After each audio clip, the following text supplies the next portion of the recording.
So the first questions, 28 to 33, they are typical true if it agrees with the text, false if it contradicts the text, and not given if it's not in the text.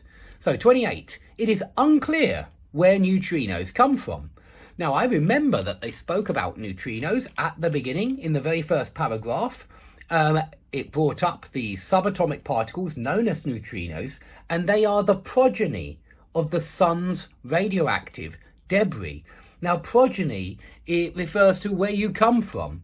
And so where the neutrinos are the children of the sun's radioactive debris. They come from the sun's radioactive debris. Yeah, and that's where they are produced, where they are generated in the sun's radioactive debris. And you can see the relationship between generate and progeny. Yeah, they are produced there, they are generated there. So we do know where the neutrinos come from. They come from the sun's radioactive debris, to be more precise. So for that reason, we can put false for 28. Okay, 29. Neutrinos can pass through a person's body without causing harm. So let's find the section where they talk about neutrinos going through a person's body. And it seems to be chronological at the moment, because we see the unassuming particles, the neutrinos, are able to penetrate the human form undetected.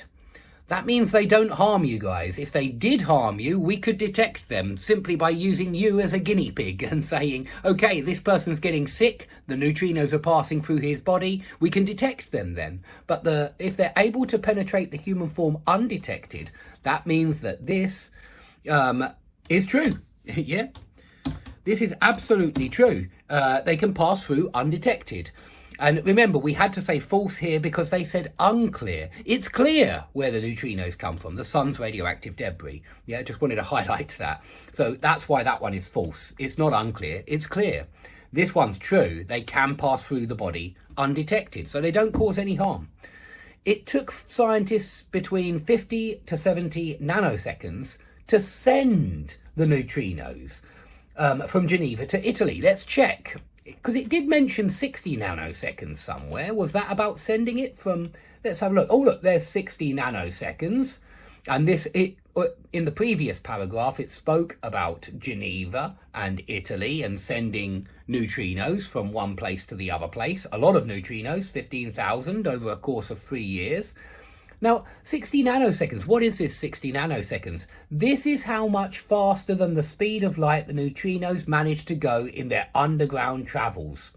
Okay, so they were 60 nanoseconds faster than the speed of light, but we don't know how long it took to go from Geneva to Italy, and so we have to say not given. It's not given. The 60 nanoseconds was referring to something completely different. It was referring to how much faster the neutrinos travelled, how much faster than the speed of light they travelled. Researchers accounted for the moon.